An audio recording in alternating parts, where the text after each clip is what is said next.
अच्छा मुझे बताएं, ये इमरान खान कहते हैं कि मेरा डे बाय डे तोशाखाना 480 की स्पीड के ऊपर चला जा रहा है और बाकी तोशाखाना आसिफ अली जरदारी और नवाज शरीफ साहब के खिलाफ केसेस हैं। वो 13 फरवरी की तारीख है, उसमें 13 वो तारीखों पे तारीखें चल रही हैं। ये तो चीजें होती हैं, फिर आपको पता तो लाडला कौन हुआ? आप सवाल पूछ रहे थे। ये चीजें तो होती हैं, वैसे पूछ रही आपने अभी कहा था ना, लाडले तो आप कह रहे हैं कि अगर वो जमानत मिल गई तो वो लाडला है। लाडला तो आज भी इमरान खान है, आज ही है, आज भी इस टाइम पर दिस वेरी मोमेंट हम बैठे हुए हैं, इसमें भी लाडला इमरान खान है जी। किसका लाडला है? जिनका लाडला होता है हमेशा उनका, जजेस का।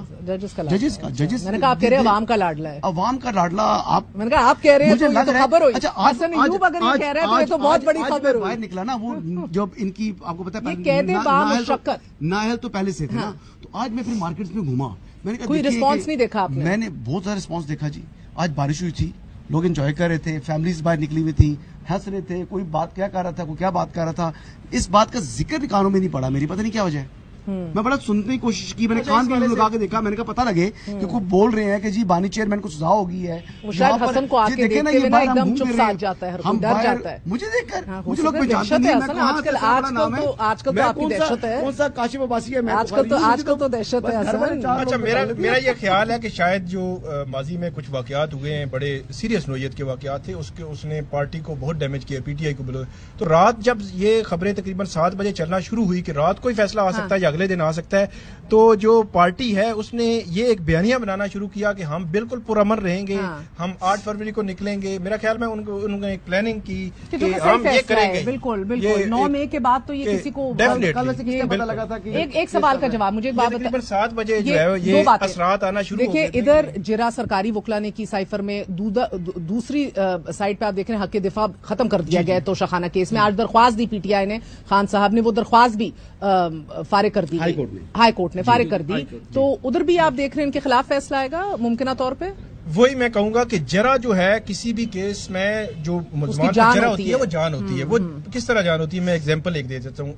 अब नैब का तोशाखाना केस जो है वो वही है कि इनका क्लेम ये है कि ये जो ज्वेलरी सेट था इसकी कीमत 1 करोड़ 80 लाख थी, जो असेस की गई यहाँ पे तोशाखाना जो है अफसरान थे उन्होंने असेस की, तो उन्होंने 90 लाख रुपया लेकर जो है ले ली।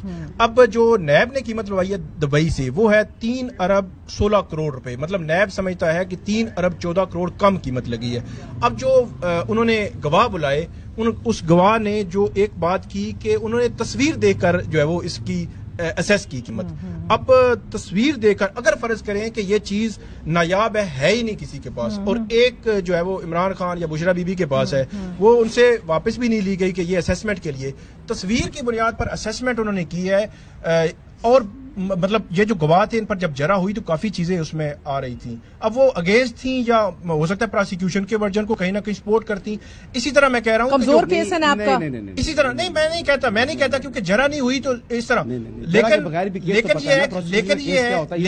लेकिन ये है कि जो ओवरऑल जो केस था उसमें तमाम गवाहों पे जब जरा का हक खत्म हुआ तो फिर मामला फिर वही आ गया। कमजोर केस है, तगड़ा केस है। जरा क्या होती है पहले बात आप समझे ना, हम लोगों को कर रहे हैं, बता रहे हैं एग्जामिनेशन क्या हो कि जो उसने स्टेटमेंट दिया है, उस स्टेटमेंट के ऊपर जब क्वेश्चनिंग हुई है तो उस पर वो किस तरीके से बता पा रहा है कि ये वो सच बात या हसन उसमें लूप होल निकाल रहा है या उसकी स्टेटमेंट को खारिज कर रहा है, उसकी क्रेडिबिलिटी खत्म कर रहा है। अब इसमें देखिए जो तोशाखाना में जो मेन चीजें हैं ना, कि जब वो चीजें एक्वायर कर रहे हैं, वो जो गिफ्ट्स दे रहे हैं, वो स्टेट गिफ्ट्स उनको जो मिले बतौर हेड ऑफ स्टेट या जो भी ऐसा चीफ एग्जीक्यूटिव, उस टाइम जब वो ली है तो क्या उन्होंने उनके पास पैसे थे उसको परचेज करने के? क्या डिक्लेयर्ड अमाउंट उनके पास मौजूद था? सपोजली 10 रुपए का वो नेकलेस था, तो उस टाइम उनके बैंक में 10 रुपए मौजूद थे जो उन्होंने डिक्लेयर किए हुए। केस ये है या वो चीज है, वो मिस डिक्लेरेशन वाला है, इसमें ये चीज भी मैटर करती है। ये तो गलत वैल्यू लगा के अंडर वैल्यूएशन केस तगड़ा है हसन, अंडर वैल्यूएशन भी है उसमें जी। केस तगड़ा है, केस तोशाखाना वाला, बस तोशाखाना वाला केस जो है ना, मैं इस पर कह दूंगा कि मतलब ओके, अगर मेरे तगड़ा नहीं है। हसन कह रहे हैं ओके है तो शायद कमजोर मेरा ख्याल है हसन अय्यूब साहब अगर इस पे सेटिस्फाई नहीं है तो साइफर वाला केस बहुत मजबूत केस है, लेकिन तोशाखाना वाला केस जो है ना, सजा होते देख रहे हैं, इसमें सजा हो भी सकती है और नहीं भी हो सकती। नहीं, इसमें जो प्रोसेस अब रह गया है, अब जरा नहीं हुई तो अब वो सारी चीजें तो इनके अगेंस्ट जाएंगी। आखिरी सवाल, अगेंस्ट जब जाएंगी तो फिर सजा भी हो सकती है। कैद बामुशक्कत, what does this mean for the former prime minister? कुछ भी नहीं, कुछ भी नहीं, कोई मुशक्कत नहीं। जिस जगह पे रह रहे हैं असल में जो काजी नंबर अलाट होगा, कपड़े अलाट होंगे, ये होगा, ये चीजें मेरे ख्याल मुशक्कत कोई नहीं, खबर के लिए होती है। कपड़े भी जो होते हैं ना, वो भी जो उनके प्रिजन यूनिफॉर्म में नहीं जाएंगे। नहीं, हाँ, जो साबिक वज़ीर आज़म होते हैं या MNAs होते हैं या इवन के और भी वेल ऑफ लोग होते हैं, तो वो कपड़े शपड़े वो प्राइवेट ही पहन रहे होते हैं, खाना भी अपना उनका अच्छा मिल रहा होता है। तो ये देसी घी में भुना हुआ मटन और देसी घी में भुना हुआ चिकन और देसी चिकन वो जारी रहेगा उनके लिए। बहुत बहुत शुक्रिया, आपने साकिब और हसन की गुफ्तगू सुनी।